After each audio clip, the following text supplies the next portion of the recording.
Okay, so I think we're ready to start our workshop. Sorry for the delay. Technical issues seem to be on the agenda today. Welcome to our workshop on how do we transition to direct democracy. A very easy question to answer, I think. No, I'm burning to know your answers. Thank you all for being here. Clara and Eduardo, I'm sorry you will not be able to see us, but I hope you can hear me. Okay. Eduardo, sorry. Yes. Clara, we can hear you. Eduardo, can you also say something with the microphone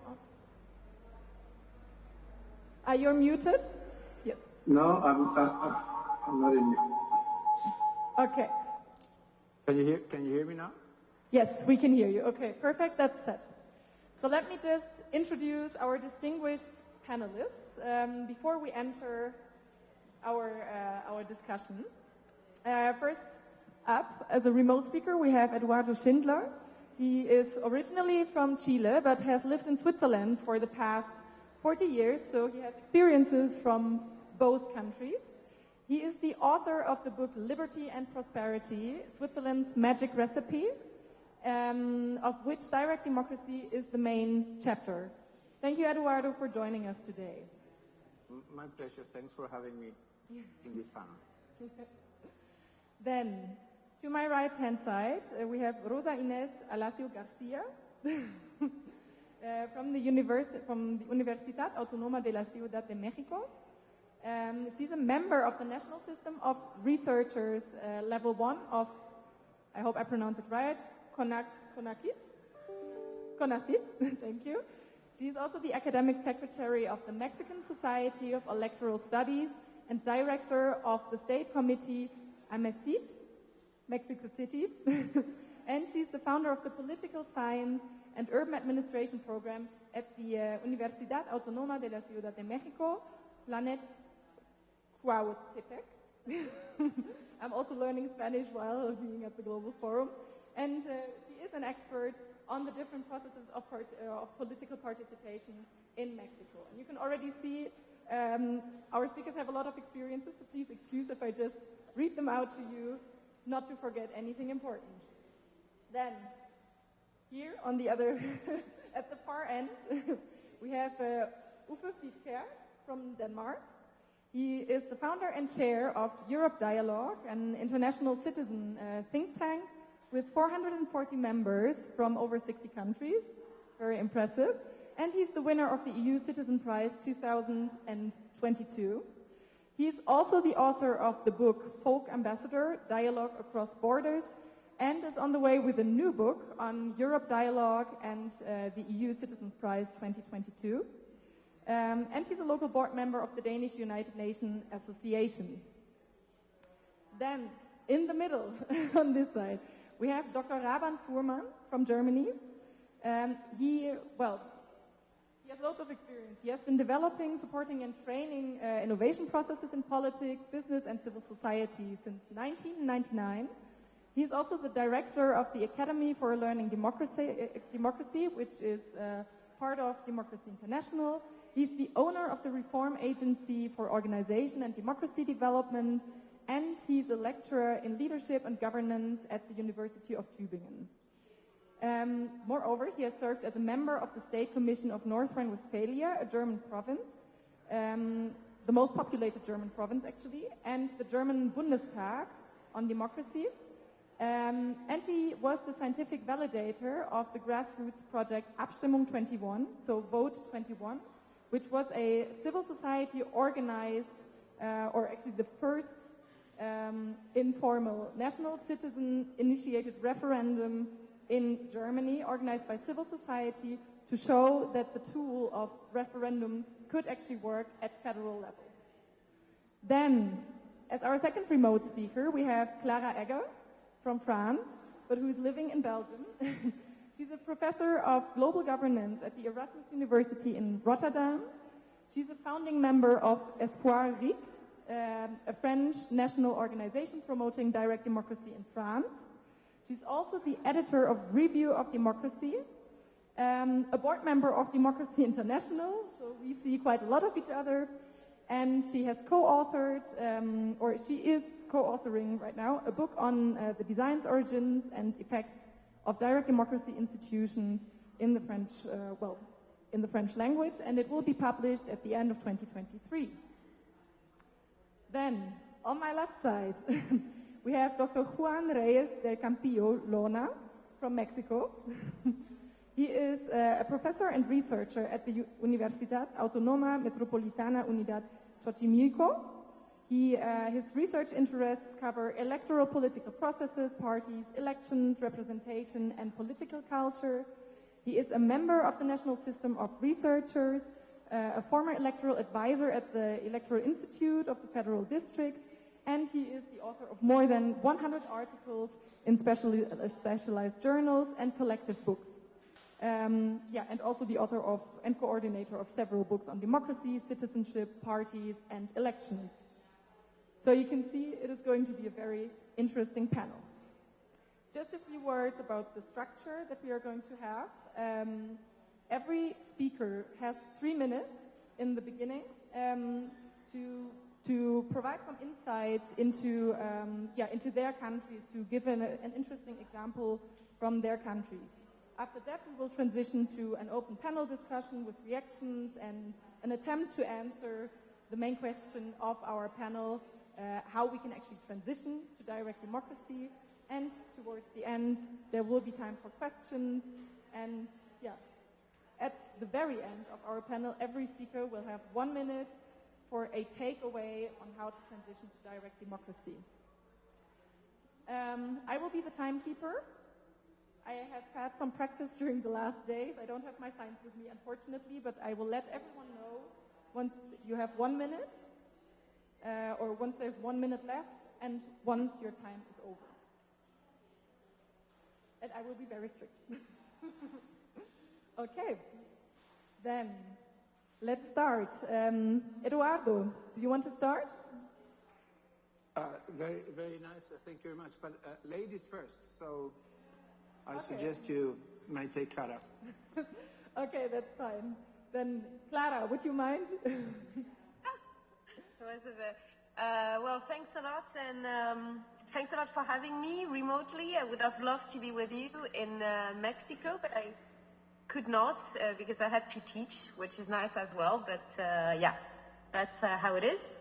It's a bit weird because I don't see you, but I will try to make it as understandable and lively as possible. So we were provided with a few questions about how can we actually get to direct democracy. And I would like to share maybe my experience as an activist and as a researcher, my few ideas on this matter. First off, maybe it's important to clarify how I see what democracy is about and what direct democracy is about. For me, the idea or the goal is to really maximize the number of rights that people have. So in democratic system, you have a certain number of rights, and in direct democratic systems, you have more rights, such as the right to directly vote and write the law. So that's what I will be referring to when speaking about direct democracy. Mainly, citizen-initiated referendum, mandatory referendums are as cornerstones of direct democracy. So once we agree that this is the goal, the question is how do we get there and what to ask? Because when we look at our democratic system, the Belgian one where I live, or the Dutch one, or the French one, there are really places that are locked, right? Obstacles that we should overcome. And sometimes the question or the dilemma we have is, shall we aim for something very big, such as the ability, for example, to propose constitutional revisions, such as in Switzerland, for example, or shall we adopt a step-by-step approach, right, starting at the local level and then aiming for more based on that and based on this experience? In France, we decided to opt for heading high, and the risk is that it's also, difficult and lasting quite a long time before getting there. But we decided that based on a few observations that maybe we can discuss in this panel. The first thing is that very few, actually no country really transition from a local direct democracy to a national one. So there is really a lot of obstacle when you start with local direct democracy to transition to 40 more seconds. Yeah, 30 more seconds I will finish, to national direct democracy. And second, I think this can't happen without a strong citizen pressure, without a strong role of also social movements in demanding this change. And this is it for what I can say, the experience I can share, and I'm happy to also discuss this with you and have your views on the matter.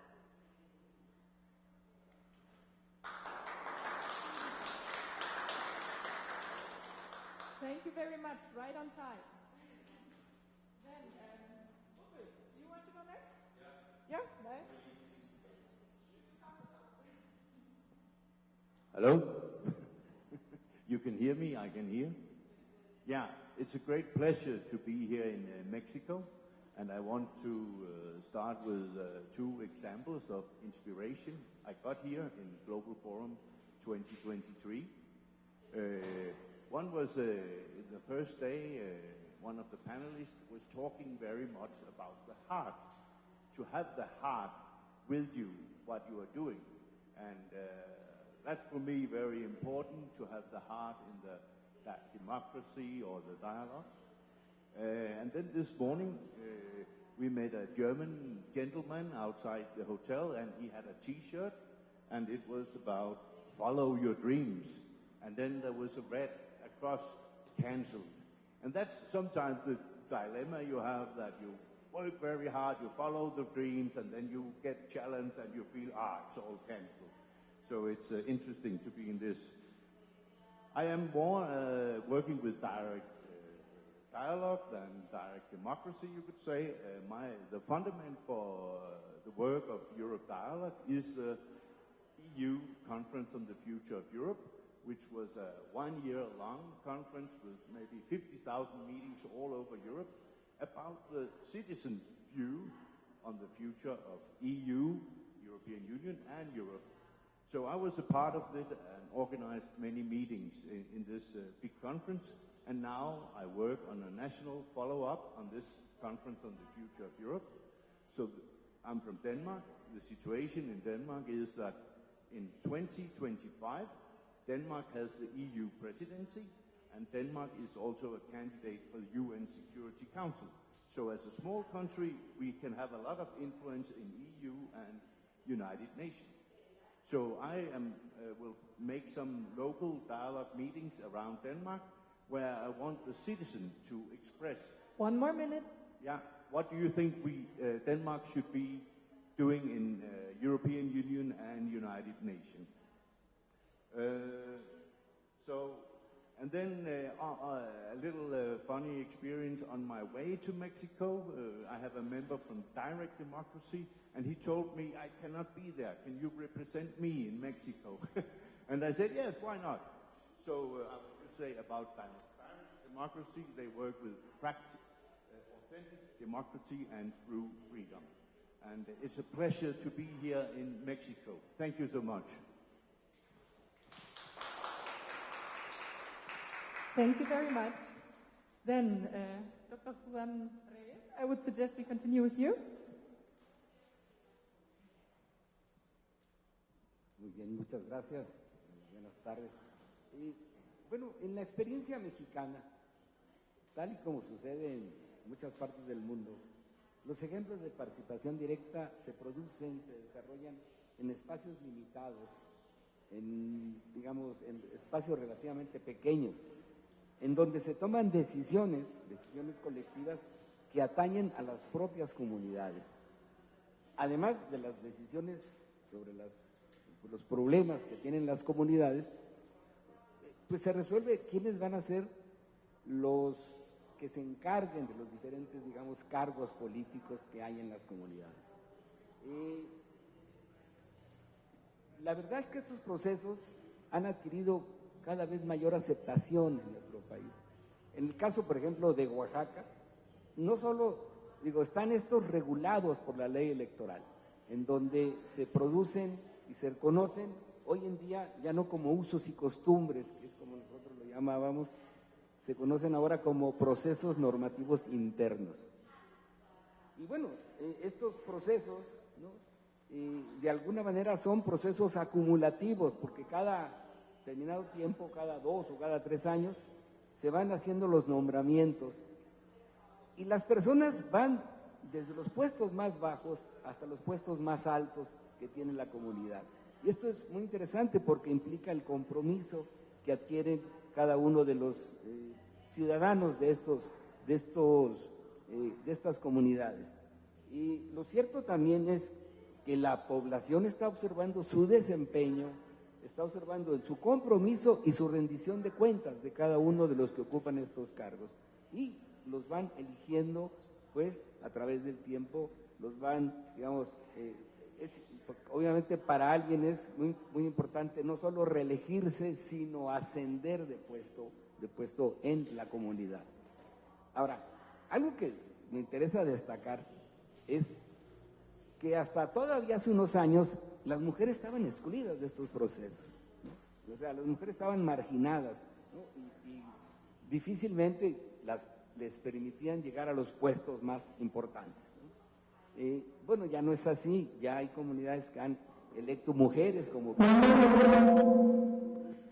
como presidentas municipales, ¿no?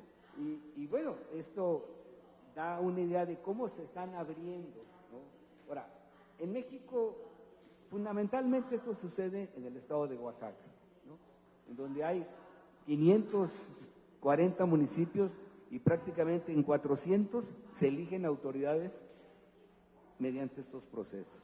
Ya los hay también en Chiapas, los hay en Guerrero, y hay un caso emblemático en el estado de Michoacán, es el municipio de Cherán, que después de un conflicto por la madera, ¿no?, resolvieron que ya no querían elegir a su comunidad o a sus representantes, a sus autoridades por vía electoral, ¿no?, de manera tradicional, sino que los eligieron, ¿sí?, de una manera muy, muy sencilla. Simplemente se pararon enfrente los candidatos y la gente se formó en una fila. Y obviamente el que tuviera la fila más larga sería el presidente municipal. Thank you.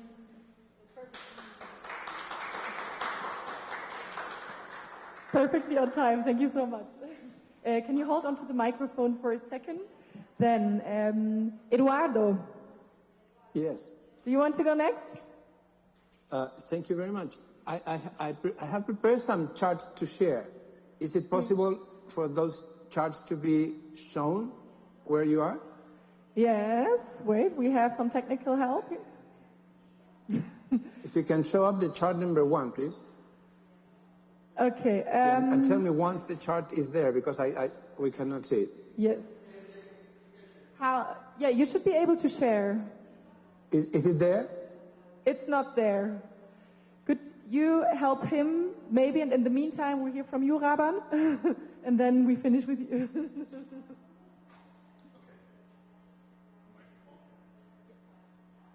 Is it there already?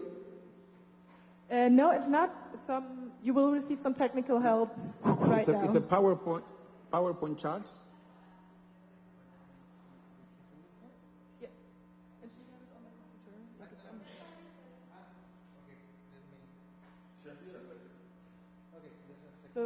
So maybe while Raban has his 3 minutes, you can put up the presentation, and then Eduardo can start with his 3 minutes.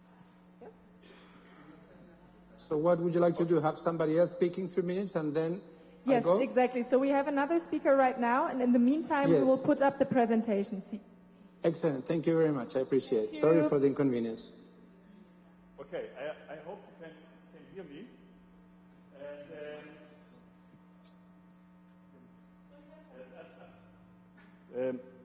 Yes, I want to speak about Abstimmung 21, which is I see the chart now. vote 21, and it is about bottom-up democracy development initiative, which was run in Germany in the year 2021, and with more than 350,000 participants. And the idea was to introduce what we would call democracy say, in square, you know, in Hochfrei, you know, on the potential of 3. What do we mean? The idea was to bridge the gap between representative, direct democratic, and deliberative democracy. So I want to figure this in this picture.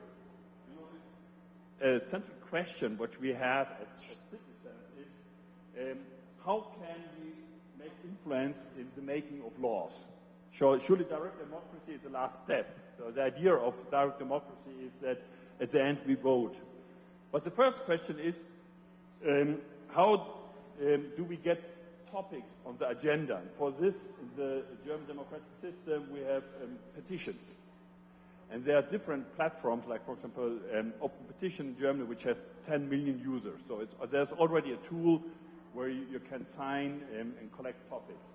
So with Open Petition Change.org, people could decide what 4 topics they wanted to vote. And the voting was at the same day as there was a federal voting for the German Bundestag.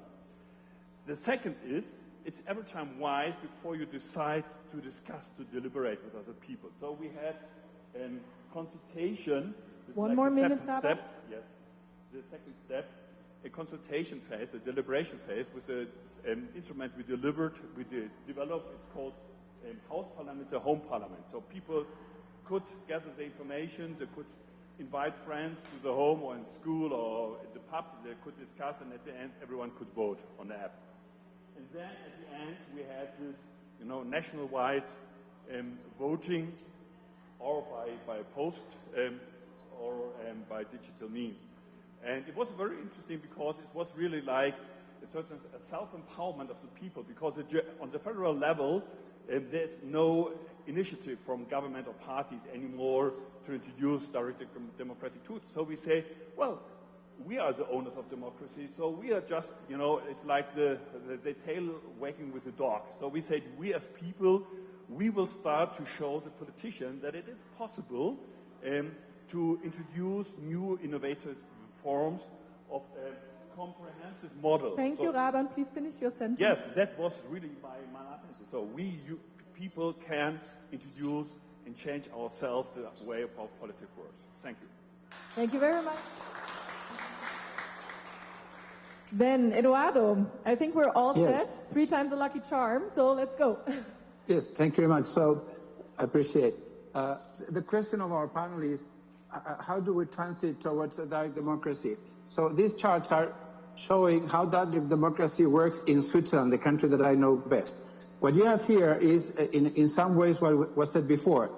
These are the civic rights of Swiss citizens. So at the top, you have the right to elect representatives, as you do in any other country. And those at the bottom in red is the right to vote on mandatory referendums, as well as the right to launch, sign, and vote in elective referendums or citizens' initiatives. And this happens at the 3 levels of the state: national, regional, and local. So this is, from my perspective, this is direct democracy. Anything else is some kind of, secondary, but this is it. This is where we have to arrive. If you go to the next chart, please. Chart number 2. Yeah, I'm trying to change it. Thank you.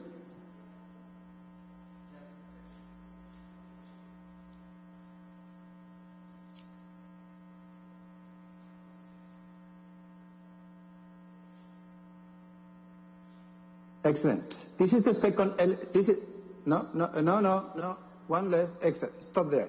So this is the other element of Swiss direct democracy, which is distinctive, and as far as I know, nowhere else in the world is being practiced. So at the top, you have representative democracies where citizens are called every 4 or 5 years to vote on people. So you have elections. In Switzerland, in addition to this, we have the quarterly referendums, right? So every quarter, during those 4 or 5 years where other countries, people are just waiting or complaining, we have every 3 months these quarterly referendums. And this rhythm of voting, yes, no, on topics of national, local, or community levels is also of quintessential importance for the overall impact and development of direct democracy. So jumping into the way forward, and that is going to the next, into the next So this is what we have to arrive, and that's in a sense of how to go about it, and that's a question that was already mentioned before by Clara.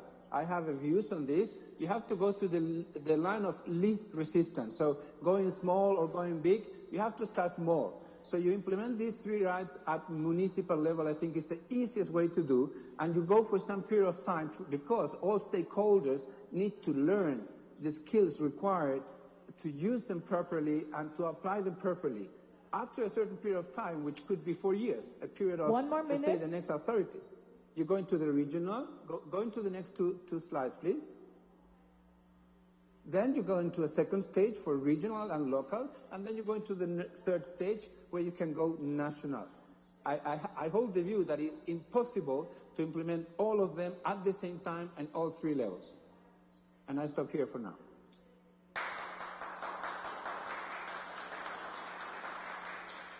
Thank you very much. And,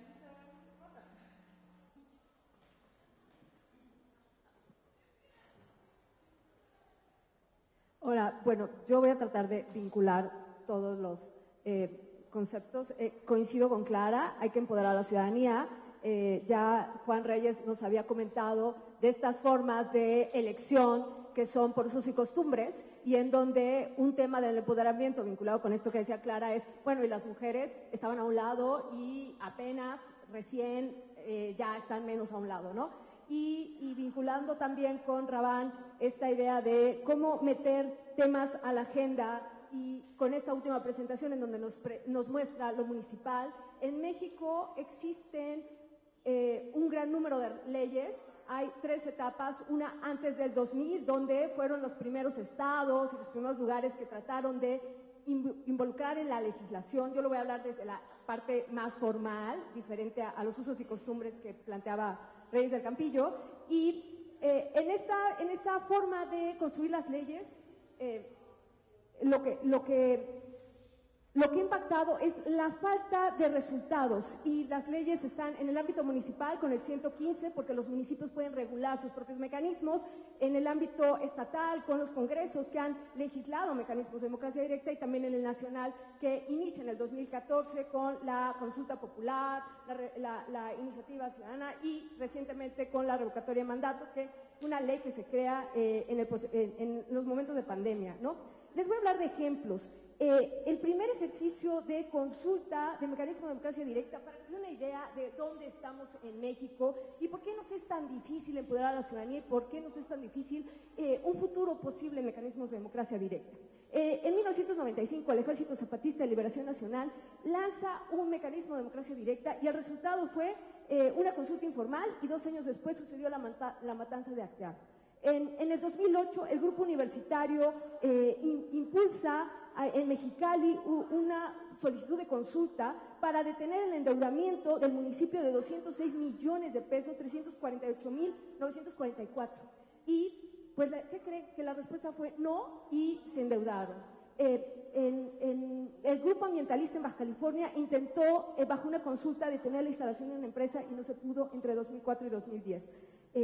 Y así hay un gran número. El grupo ecologista de 1997 a 2015 en San Luis Potosí intentó detener una minera, la colocación de una minera, y ¿qué creen? La minera que se quedó ahí. Para que se den una idea de lo complejo que es para México el empoderar a la ciudadanía, porque los intentos no se logran, y cuando se logran salen contrarios, como en el caso del Estado de México, en donde Antorcha Campesina tuvo como resultado no a una invasión de predios, y ¿qué creen? Se instalaron, y la consulta desempoderó. Entonces, con esto nos damos una idea de este tema de empoderamiento, este tema de niveles, este tema de agendas. No es que la ciudadanía no quiera, es que si no hay posibilidades, pues ¿qué ánimo tienes de hacerlo en términos formales, sumado a este otro espacio de los usos y costumbres? Gracias.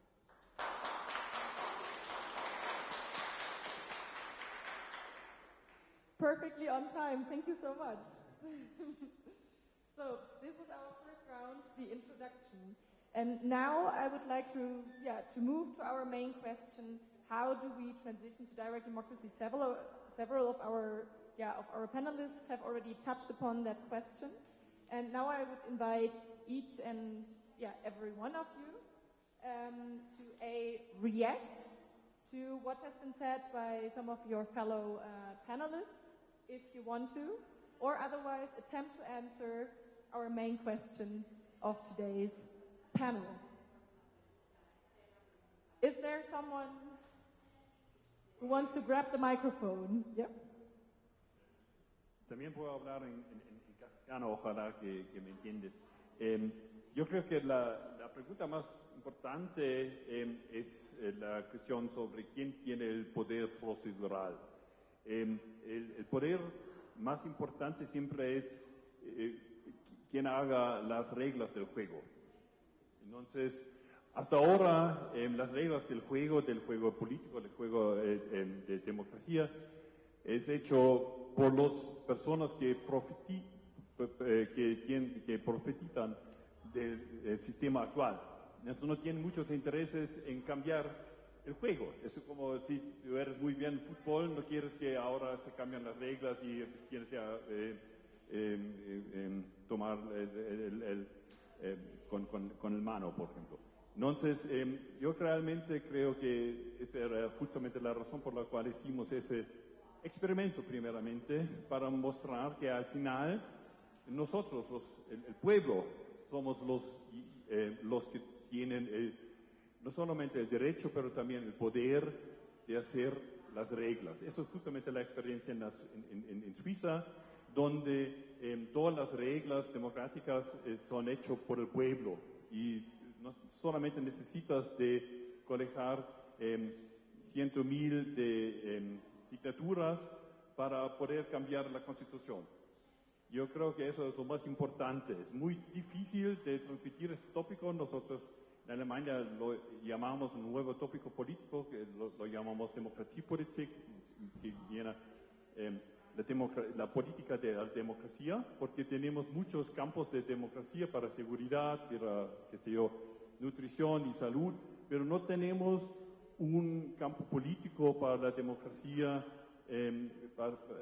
misma. Entonces, eso es la cuestión central, crucial, poner el tópico de mejorar nuestra democracia, desarrollar nuestra democracia en la agenda y arriba en la agenda.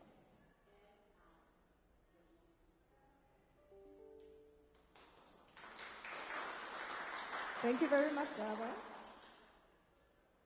Anybody else who would like to take the stage?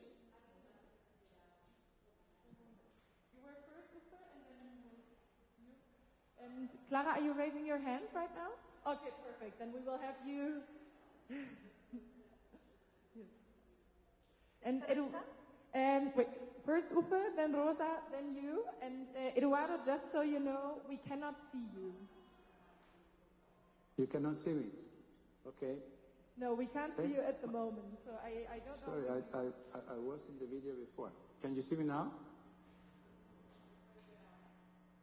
No, we cannot, but maybe you could check if there's a raise hand button, so I also see... now we can see you, perfect, thank you. Okay. Yeah, thank you. White hair and glasses, that's me. Yeah. Okay, so if you look at Europe, if you compare, for example, Denmark to Switzerland, of course, Switzerland has much more elections and referendums than Denmark. But for me, it's a question of, doing the best version of democracy. And my mission is, for example, between elections and referendum, to keep the dialogue going, to have the citizen view on the big questions. For example, in Denmark, if you have a national election or local election, more people are going to vote compared to when there is an election for the European Parliament. So I would like to,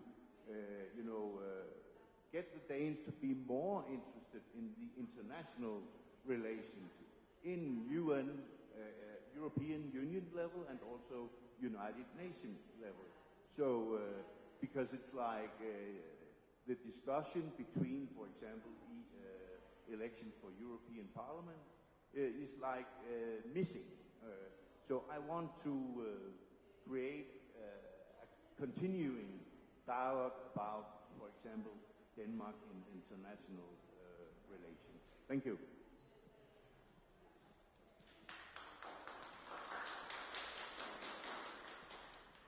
Yes, please.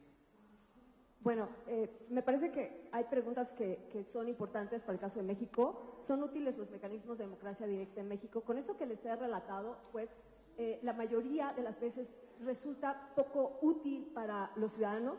Quizás el caso exitoso fue la revocatoria del mandato del gobernador de Morelos, que la coordinadora morelense, pero sumado con partidos políticos, en ese momento también el presidente de la República, junto con líderes de partidos, querían la renuncia y la revocatoria de mandato de este gobernador por los altos niveles de inseguridad y por acusación de ese gobierno con grupos de la delincuencia organizada.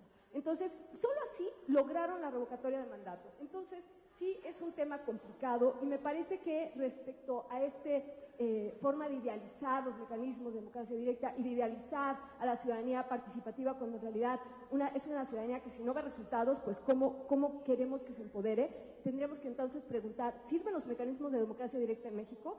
¿No sirven? ¿O para quién sirven? ¿Y a quién están dando resultados? Porque parecería que todas las experiencias, tengo varios libros, varios textos escritos sobre justo mecanismos de democracia directa en México y parecería que a la ciudadanía le dan un poco sentido, porque además los temas no son tan de su interés, los desgastan mucho con muchos requisitos, cuando ya logran activar el mecanismo ya no tiene sentido hacerlo porque lo que querían detener ya está hecho, entonces resulta altamente complicado y es como empezar a pensar en estos foros, cómo encontrar vías posibles más allá de desde la realidad y desde datos de la realidad. Gracias.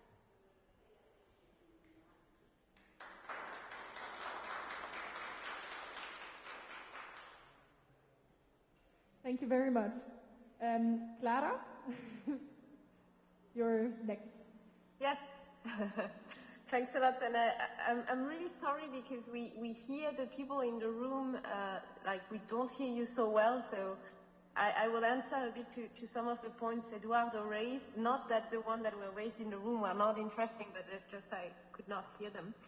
I think several things, and I'm happy that there is an agreement about, looking at increasing as much as possible the rights of the citizen. Though I think I disagree with Eduardo on 2 points. I think the first one, and that's an important one, right? Shall we first start with democracy at the municipal level and then move on?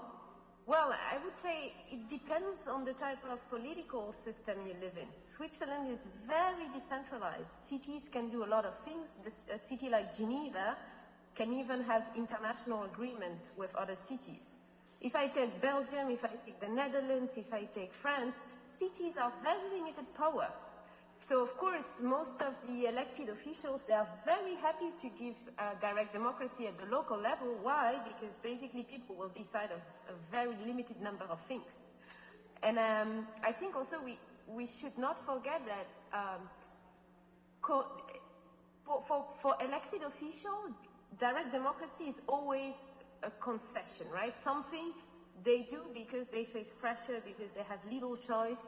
But it's about sharing power, and it's not that once you share the power, you see people make good decisions, you are happy to share even more power.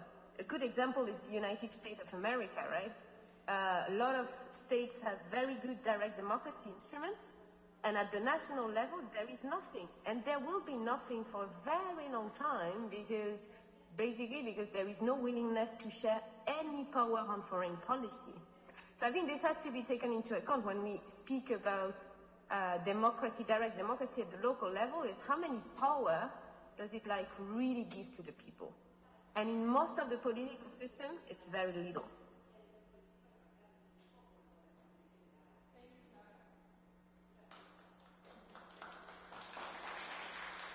Thank you very much, Clara. Raban, you raised your hand. You directly wanted to react to what after Eduardo, you want to comment? Yes, please. I will not comment on I get back to what she said, but I have information to share with you. So I'm sorry, can we go to our charts? I only know Switzerland relatively well. The other countries, there are so many ups and downs, and you can talk for hours and days and dozens of maybe, maybe not. So let me share some information with you. Please go to the chart number 6. Okay, I think we're there. Can you see which slide it is? Chart number 6. I'm not seeing any chart.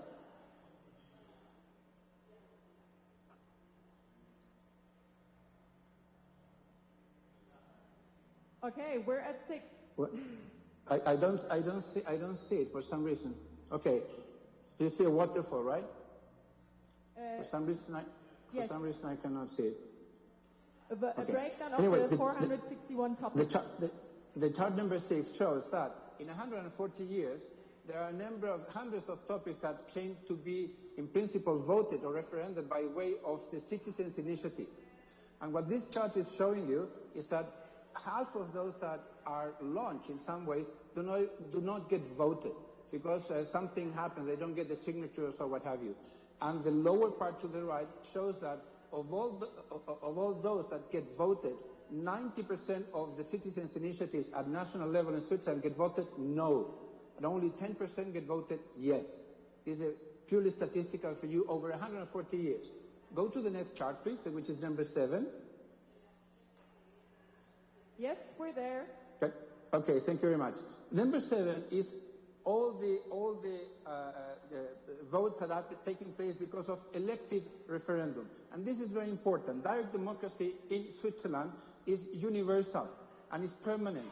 There's no law at any level, there's no decision of the state at any level that cannot be challenged and stopped by the citizens. There's no off limits. In Switzerland, we had voted 3 times yes, no, whether we want to eliminate the army. This is a topic. So what is impossible even to think that in other countries. So in Switzerland, everything can be challenged. What is important on this chart is that over this period of time, there were like 3,500 laws being elaborated, of which only 6% got challenged through an elective referendum. The largest portion of the work of the Swiss democratic system is not challenged because the quality of the work being done is so good that people do not need to react to it and let this be enacted without any stoppage activity. To the right, what you see, again, is that of those launched elective referendum, the largest portion get voted, half of them said no, and the largest portion said yes. Go to chart number 9, please. We need to put this in perspective. Are you on chart number 9? Number 9. Okay, on the chart number 9, you have all the legislative work between the government and the parliament, like in any other country. What you can see here is that over an extended period of time of legislation of the last 20 years, about 80% plus of all the items going into parliamentary work comes from the government. A small portion comes from members of parliament, and the input out of direct democracy represents 3 to 4% of what is actively being worked on the political agenda of the country. So we do not have to overrate the explicit impact of direct democracy, which is shown in this little percentage, but we need to understand that the true importance of direct democracy is the implicit impact through the elective referenda, because it forces all the political class representatives to work in such a way to avoid producing laws or decisions that can be actually being stopped before enactment by the citizenship. And if you go into the next chart, and this is really impressive, the number 10. Do you see number 10? Yes, we're there. Okay. On the left-hand side, you see the percentage of items going into parliamentary work in Switzerland that gets enacted, and it's 90%. 10% is discussed and discarded, actually, does not get enacted. As a matter of comparison, to the right, you have the same procedural work in the US Parliament.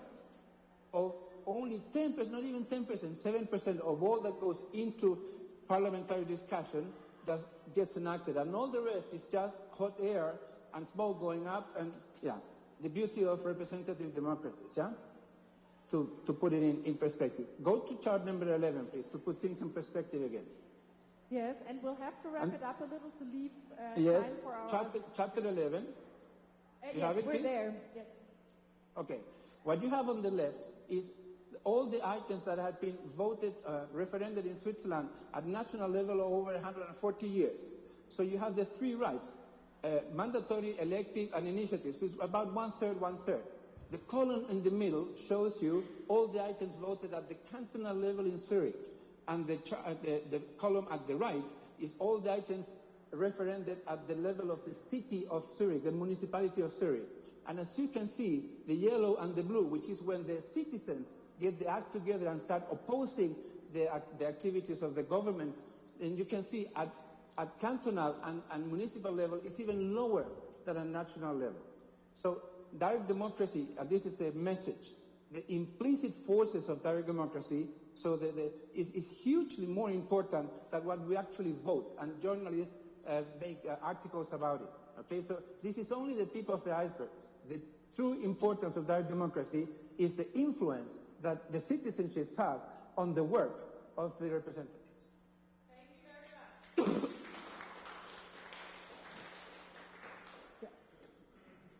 Oh. Is it switched off? Okay, and thank you, Eduardo, for I think this gives a good example about how successful a system can be, which is continuously, in certain sense, criticized. And as you know, I'm come from this academy which is trying to implement this kind of learning. I will switch to Spanish again, because yo creo que es muy importante de preguntarnos sobre qué democracia estamos hablando. ¿Estamos hablando sobre la democracia que tenemos actualmente o no es más importante de hablar sobre la democracia futura? ¿Y por cuál lo digo? Creo que tenemos de reinventar, de reimaginar, también de revisionar nuestro entendimiento de democracia. Yo enseño en la Universidad de Tübingen y, por ejemplo, con mis estudiantes habíamos empezado a preguntarnos ¿para qué necesitamos partidos? ¿Para qué vamos a necesitar parlamentos en un tiempo de inteligencia artificial? En un tiempo de social media.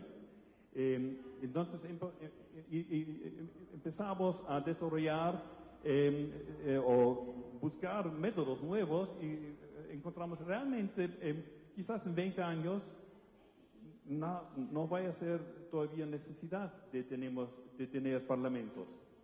Creo que eso es justamente lo más importante. Yo creo personalmente que estemos viviendo al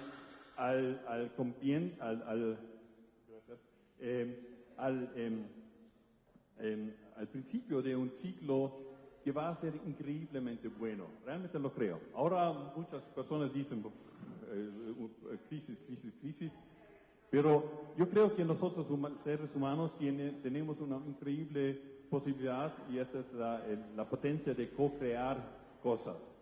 En el momento cuando empezamos ahora a usar nuestra co-creatividad en inventar esos nuevos métodos y técnicos políticos para cómo participar, cómo organizar del pueblo, de la familia hasta el nivel global, realmente creo que vamos a poder lograr cosas que aún ahora nosotros no sabemos cómo resolverlos. Thank you, Ravan. Juan. Muchas gracias. Y, bueno, yo creo que hoy en México está en el centro de la discusión la necesidad de realizar consultas.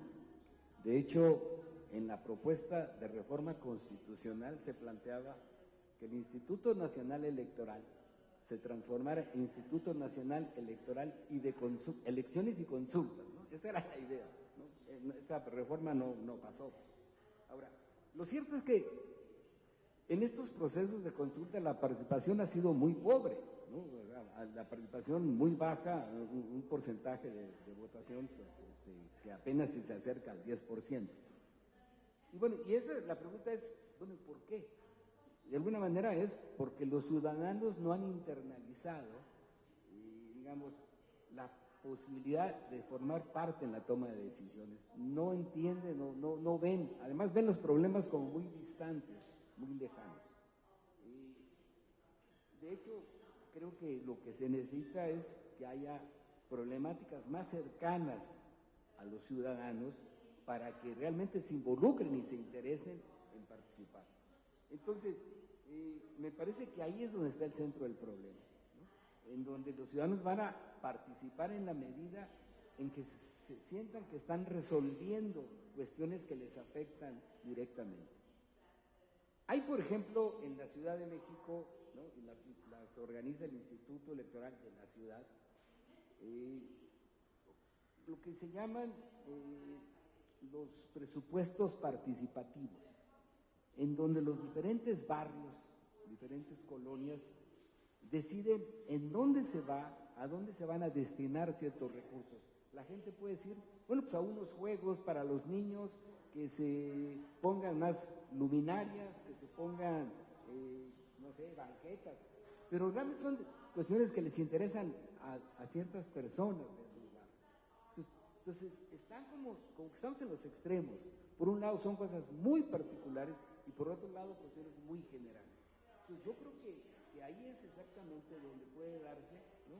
Que la participación, aumentar la participación, yo diría como un punto intermedio entre lo general y lo meramente particular, ¿no? Que sobre todo interese pues a la gran mayoría de los ciudadanos. Yo creo que por ahí, ¿no? Estaría. El otro problema que tenemos es que estos eventos de participación ciudadana no se hacen de manera concurrente con las elecciones. O sea, es una fecha diferente. Si nosotros observamos cómo ejercen en Estados Unidos esas formas, digamos, esta democracia participativa, sabemos que lo hacen al mismo momento en que están eligiendo diputados, senadores, presidentes. Entonces, si se separan, pues en realidad resultan a veces muy costosas, porque son procesos muy costosos, o sea, cuestan mucho dinero, sobre todo en términos de la propaganda y de instalar los espacios para que la gente vote. Entonces, lo que sería conveniente es que se hagan de manera concurrente, o sea, en el mismo momento puedan votar por las autoridades, por los representantes, pero al mismo momento tener la posibilidad de tomar decisiones específicas sobre problemáticas que cada región o cada municipio o estado puede tener. Gracias. Thank you very much, and also perfectly within the 3-minute limit. And I have a question to all of you, because we started our session a bit late. I would like to have a quick vote on whether we should extend it for 10 minutes, so until 1:10, or whether we should end at 1 as planned. Let's just raise our hands. Who would like to extend this session until 1:10? It's also perfectly fine if you want to have your lunch break. So.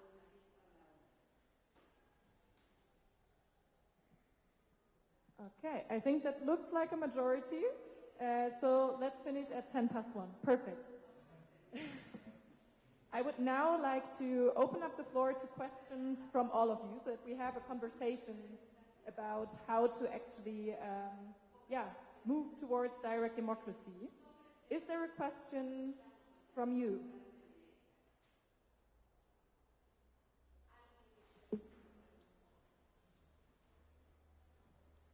Maybe you could introduce yourself and where you're from, and then ask your question. Thank you. Mi nombre es Adriana Bashuk, soy de aquí de México, soy representante vecinal. Me parece muy importante el tema que han abierto Campillo y Rosa Inés, sobre los usos y costumbres, porque no hemos hablado justamente hasta el día de hoy de las comunidades indígenas y de los pueblos y barrios, que son quienes ejercen ese tipo de democracia directa. Y justamente es muy pertinente la pregunta de, bueno, ¿a quién le ha sido útil? Pero mi pregunta un poco es, porque tampoco se ha mencionado en ninguna mesa, el movimiento zapatista del 94, aunque muchas comunidades indígenas, digamos, no comulguen con toda la agenda zapatista, pero ¿ustedes creen que fue como el parteaguas justamente para que los pueblos y las comunidades indígenas justamente, digamos, hicieran mucho más patente el uso de esos usos y costumbres y tomaran, digamos, posiciones mucho más, digamos, explícitas y eso, incluyentes en términos de las mujeres?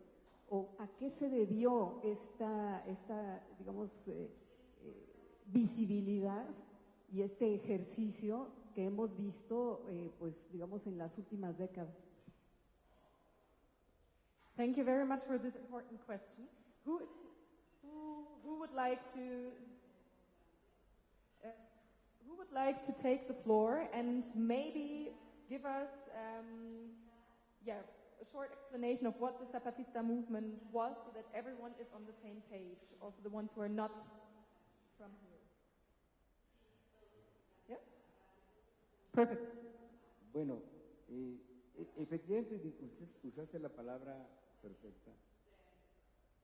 El movimiento zapatista le dio mayor y mejor visibilidad a los pueblos originarios, ¿no? a las comunidades indígenas. Los usos y costumbres tienen muchísimo tiempo, o sea, no son cosa nueva.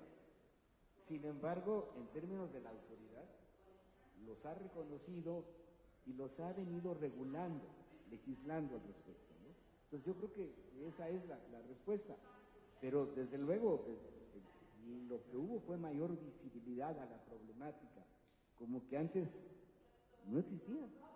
Pareciera que no existían, y ese es el punto, ¿no? En donde las comunidades indígenas han empezado a tener mayor presencia y se ha tenido que venir reconociendo. Lo vemos en la legislación, que se obliga a los partidos políticos a postular candidatos indígenas. Entonces, ahí es donde está. O sea, sin embargo, creo que la problemática en términos legales va más lento que la realidad es, ¿no? Eso sí creo. La realidad es mucho más avanzada de lo que se va formalizando.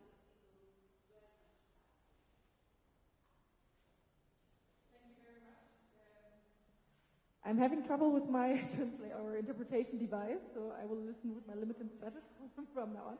Uffe, you wanted to react, and then let's move to you first, and then. Yeah, thank you so much for a very interesting question. I just have a general comment from a European level about minority issues. The way we work for example, in the European Union, it's a part of the Treaty of the European Union with respect for national minorities. And as a part of my work, I went to a place in Germany called European Center for Minority Issues. And the idea is to always that there should be good, frames for everyone. In all over Europe, also if you belong to a national minority. And for example, there's a lot of work about Denmark and Germany, about the border area, that everyone should have the same possibilities. Thank you. Thank you very much. Perfect, yes. Gracias. Sí, me parece que el Ejército Zapatista dio visibilidad a las comunidades indígenas, y son tres cosas las que se lograron después de eso. Hay que irnos antes. En México, México fue progresista al incorporar los derechos sociales en la Constitución Política de 1917. Pero el Ejército Zapatista pone en la mesa tres cosas: visibiliza derechos, visibiliza problemáticas y se nombran las cosas. Y en este sentido, visibiliza derechos porque ahora ya se incluyen en las constituciones esta posibilidad de diversidad de ciudadanía. Y también se visibilizan problemáticas porque hemos visto con más recurrencia el llevar a la mesa académica en distintos foros la idea del clasismo, la idea de el racismo, la idea del desprecio, la idea de dónde viene, la idea de qué nos creímos de por qué era despreciable la gente que vivía aquí como pueblos originarios, que en realidad no fueron destruidos como otros países en donde los desaparecieron. No, nosotros nos mezclamos. Entonces, esa posibilidad de visibilizarlo, de comentarlo, de ponerlo en la mesa, ha sanado esas heridas. Y el tercer punto, ahora ya se nombran las cosas e incluso se abren foros para comunidades triquis en Alemania y para indígenas que ya tienen maestrías, doctorados y un reconocimiento mayor que realmente nos construye más como identidad, y podemos ver hacia adelante cómo co-crearnos con estas dinámicas participativas de diversidad, de respeto y de mirarnos entre pares, entre iguales, más allá de lo que nos hayamos creído como una historia que ya no existe porque es un nuevo siglo como lo han planteado.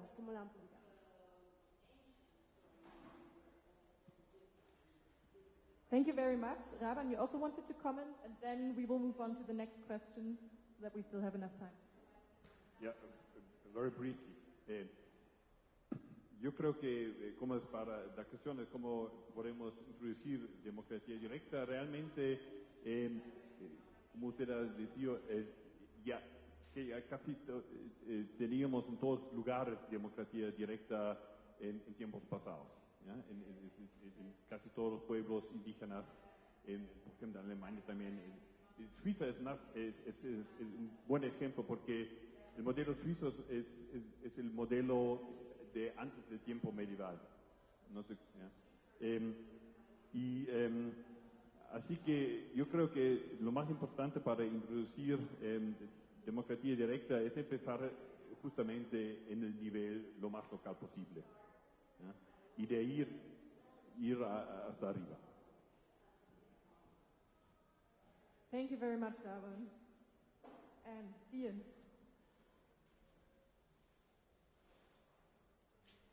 Thank you. A very small comment and then a question. The comment is because this is a global forum. I'm from Australia, so I'd share in a similar vein about the Indigenous people. This year we're actually having a referendum to change the constitution, to recognise the Indigenous people, and also to set up a body called Voice, a voice to Parliament, so that they can consult on laws and have some national representation. And that has been led by the Indigenous people themselves. Several years ago they made a statement called the Uluru Statement from the Heart. If anybody wants to look that up, it's a very beautiful statement and very gracious given the horrible treatment of the Indigenous people in Australia. And my question, I know that Raban says that we should start direct democracy at the local level, the lowest level possible, but then our Swiss friend has shown that in terms of initiatives that in fact the national level sort of has the most activity. And in some ways it seems intuitive that people do want to have their say on the most important issues, not just where this park goes or, you know, should we build a fountain in the local square. And so, you know, it's difficult, I think, to get people involved at the local level because the issues are sort of more minor. And so, coming from a country that does not have direct democracy instruments at all, I wonder, you know, is it local or should it start at a state level, which has sort of more important issues but is still not national because national is very difficult? Or do you go all the way to national so that you can address those really important issues? I will just repeat this question to the computer so that Clara and Eduardo actually hear it. Clara, Eduardo, can you hear me? We can hear you now. We can hear you now, thanks. So the question we just received is on whether or not, or on which level direct democracy should actually start. We've seen in the example from Switzerland that people participate most at national level, but at the same time it might be easier to introduce it at the local level. So where should we start? Actually, it's great because you have both versions. Clara says that you have to go for the big home run, and I have the opposite view that, for me, it comes from the line of least resistance. I think that starting at the local level is easier. Clara's good point is to say that if you don't have resources, then it doesn't matter, right? Because you're just going around with words. Yes, this is correct. But at least you can have the sense of once people start having a certain level of power, then they will also have more power to change the rules in their favor and start getting resources, political freedom and financial freedom, as the municipalities and the cantons in Switzerland do have. So I stop there. Of course, Clara wants to say something. Before we close, if we have 1 or 2 minutes for each, I have 2 or 3 closing statements before we go away, yeah? Thanks. Yes, thank you. I don't know if you heard it, but we extended the session by 10 minutes. So you will have... I heard 1.5 hours. It's just a joke, sorry, it's just a joke. Lost in translation with the remote access.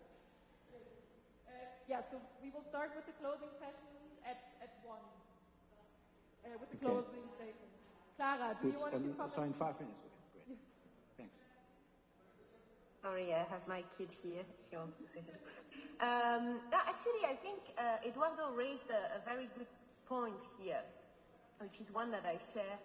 I think the right level to start is the level where you can actually change the rule of the political game, where you can have an impact on, for example, how should elected representatives behave. That's an important one, because once you have the control over the rule of the game, then you are able to decide, the type of, steps you want to take.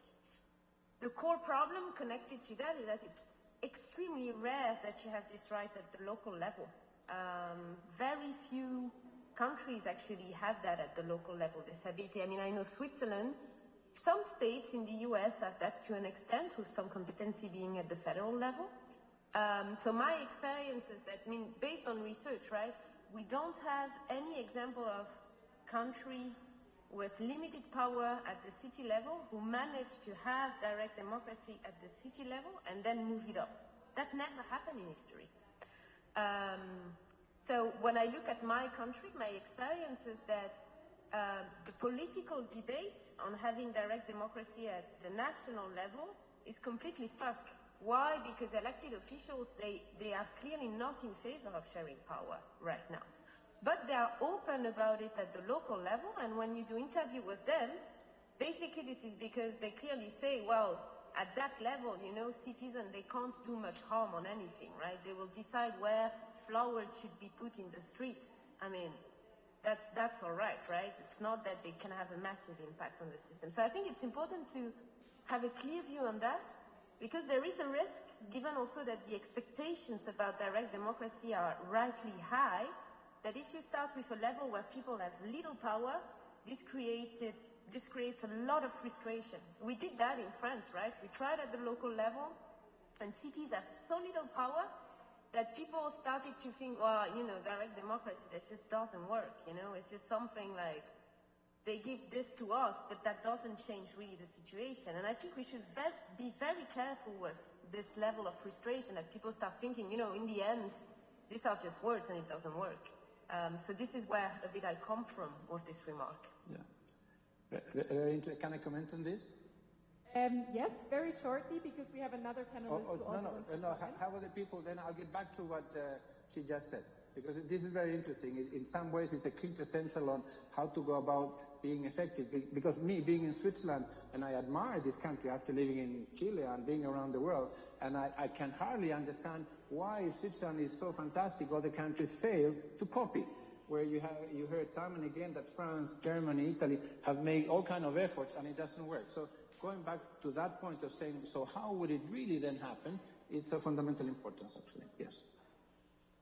Thank you. Yes, I think I can continue directly, because I really think that it's only possible if you have a high degree of subsidiarity, and this is normally a bottom-up thing. Subsidiarity means, I think you have to start direct democracy not only from bottom up, but also from inside out, and also from the important to not so important questions. That's why this kind of public budgeting is so important. In Switzerland, for example, all expenditures, for example, the canton of Thurgau, where I live nearby, it's every expenditure which is over 100,000 francs, well, that's not very much, has to be agreed by the people, by the taxpayers. So this is a big motivation. So I think the problem with many participatory experiments done, and you were referring that many of these consultors here in Mexico are not very popular. Why? Because people know from the beginning that this will have not a real effect. So start with the really important, crucial questions. In Ireland, it was, for example, abortion and gay marriage rights. You know, that really moved the country. You know, start with from bottom up, and also start from inside out. I personally think as long as we don't change the culture in our public administrations, we will not change democracy. My personal experience, I work quite a lot in the field of consulting public administration, is the crisis of democracy. It's not really a crisis of democracy, it is a crisis of public administration. People are frustrated of paying so much money for the state and having a public administration which is not functioning, which is not doing their jobs. And so, for example, in Germany, 3/4 of people say they don't trust anymore that there will be possible to reform the public service. So we have to start to reform public service so it really functions, and then also people will trust again. In Switzerland, you have a very effective also public administration because you have this big continuous, also pressure and transparency from the people, and I think this is really crucial. Thank you. One last response. One last response to this question, and I know there's more questions in the room, but I'm afraid we're running out of time. So one last response from you, and then we will go to the wrap-up, where every speaker has 1 minute to give us their recommendations on how to transition to direct democracy. So Rosa, your response to Dion's question. Sí, me parece que los prerequisitos básicos es, tiene que haber dinero, tiene que haber tiempo, tiene que haber resultados. Y en ese inter, otro elemento que es central, tiene que haber información clara, completa, fácil de tener. En el término de mecanismos de democracia directa, pero me voy a ir antes con lo que hablaba de las autoridades.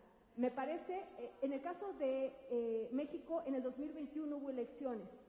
Solo el Instituto Electoral de la Ciudad de México y el Instituto Electoral de Yucatán, el Instituto Electoral de la Ciudad de México hizo 51 debates para ver a todos los candidatos que ofrecían. Esto no es mecanismo de democracia directa, pero sí es información clara, objetiva, porque ellos son los que van a escribir las leyes y ellos son los que van a operacionalizar lo que nos están prometiendo sobre mecanismos y sobre cualquier cosa. Solo Yucatán hizo 12. No hizo de todos, la Ciudad de México sí lo hizo de todos.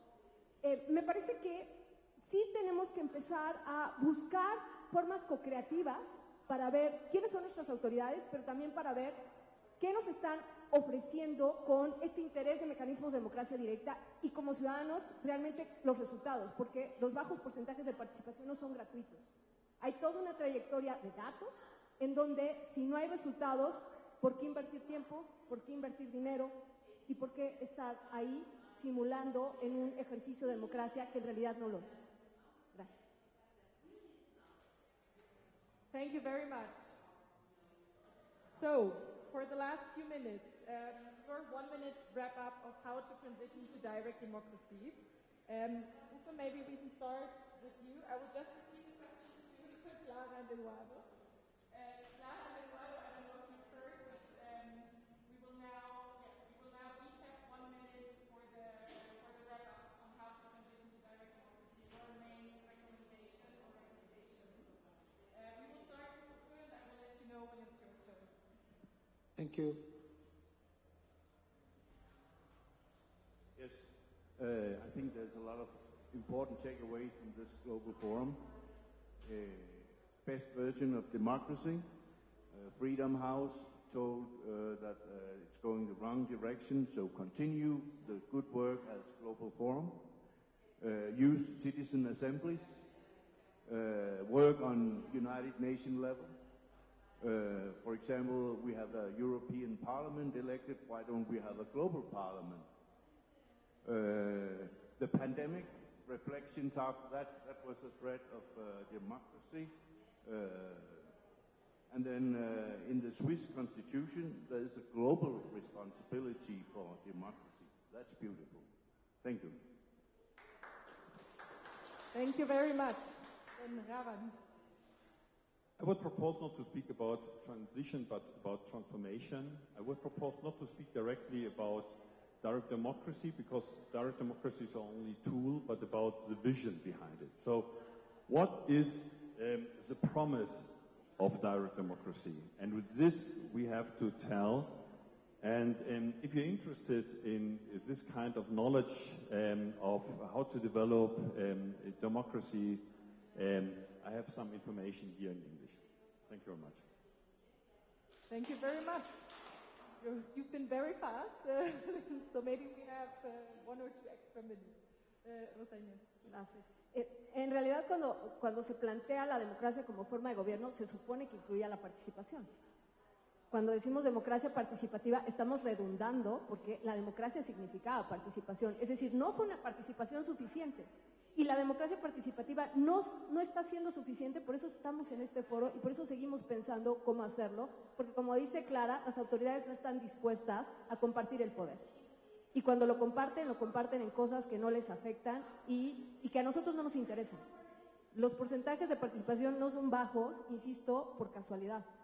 ¿Cómo hacer que las autoridades nos presten atención en cosas que sí nos interesan, como no a deuda pública, no a plantas que dañan el medio ambiente, sí a empresas, pero con una mayor conciencia sustentable, en temas que están preocupando a la ciudadanía, que no preocupan a las autoridades y por lo tanto que nos lleva a este debate en donde no encontramos salidas? Hay que pensar con más profundidad qué autoridades estamos eligiendo para ver qué nos están ofertando y por lo tanto hay que pedir que haya más información para ver qué candidatos son los que quieren. Como anécdota breve, en la Ciudad de México, con estos 51 debates, había candidatos que ni siquiera recordaban de qué partido eran. Y están en YouTube. Pueden buscarlos. Gracias. Thank you very much. Juan. Gracias. A ver, hace más o menos 20 años, en 2002, yo trabajaba en el Instituto Electoral del Distrito Federal, que es hoy en la Ciudad de México, y tuvimos que organizar un plebiscito para ver si se construía o no el segundo piso. Bueno, y bueno, la participación, bueno, no, yo insisto, no fue muy alta, pero lo que sí quedó muy claro es que la gente que vivía por donde se iba a construir, esa gente participó el doble que otra gente. Imagínense en Iztapalapa, en Tláhuac, pues la gente no estaba interesada porque no le afectaba en absoluto si se hacía un segundo piso o no. A la gente que vivía ahí sí le afectaba y sí le interesaba. Entonces, yo sí creo entonces que hay que buscar, y él lo decía el compañero que viene desde Australia, que hay que buscar cuáles son esos problemas intermedios, ni muy generales, ¿no?, pero tampoco tan particulares, para que la gente participe, para que la gente se motive, ¿no? Y sobre todo, por lo general, lo que no vemos, porque yo sí sé que en Suiza, por ejemplo, pues quienes están a favor tienen la posibilidad de expresar su opinión y quienes están en contra igual.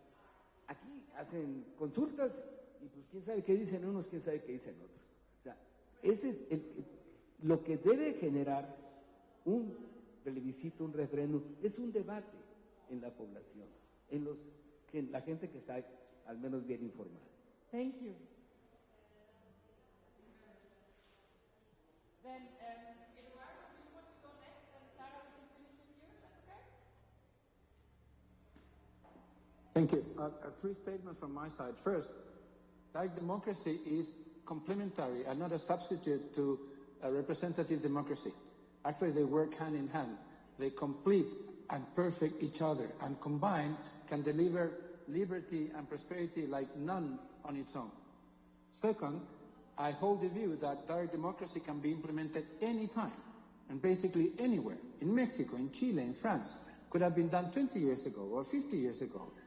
The average citizen around the world today is substantially better educated and informed than the Swiss citizens of 1890, where 95% of the population were rural and with education up to 12 years or 14 years of age. So there's no precondition pending before this can be done. It's just a matter of political will. And that goes into the third. It will never happen by a devolution from the top to the bottom. It can only be implemented by having millions of citizens of all ages and all political tendencies requesting and demanding uninterruptedly until you move the balance to the other side. It will never happen top-down in any country. I have evidence for Switzerland from the Second World War, when the rights were suspended here. The political class in Switzerland, after 100 years of history of direct democracy, did not want to go back to direct democracy. So the political class, elite class of any kind in any country, will never make it happen. Thank you. Thank you very much. Thank you very much. And last but not least, Clara. That's great, because I agree with everything Eduardo said, so we'll start from there. I think so that's it's true, right, that it will never come without a citizen pressure, but there are some possible dilemmas or obstacles, because we know the demand for direct democracy is there, but getting it is difficult, right? So we can get frustrated, we can feel that, oh, maybe, well, we can accept something less good than what we would have hoped for because it's better than nothing. And I think that's a big mistake, because there's no, for people in power, there's no small giving up of power. So once you have a badly designed direct democracy institution, an institution that gives little power to the people and not the most important, which is actually the control of the rule of the political game, then you can be sure that you're stuck with that forever. So I think that as also a global organization, we should also support each other in saying, well, the fight is long, the road is difficult, but we should not agree about accepting direct democracy devices that are not the one that gives the most important power to the people, which is the control of the rule of the game. That's what we should aim for. Thank you very much, Clara. And thank you very much to all of you. Muchísimas gracias todas y todos for participating in this panel. Thank you so much to our panelists, and enjoy lunch. Thanks a million, everybody. Enjoy.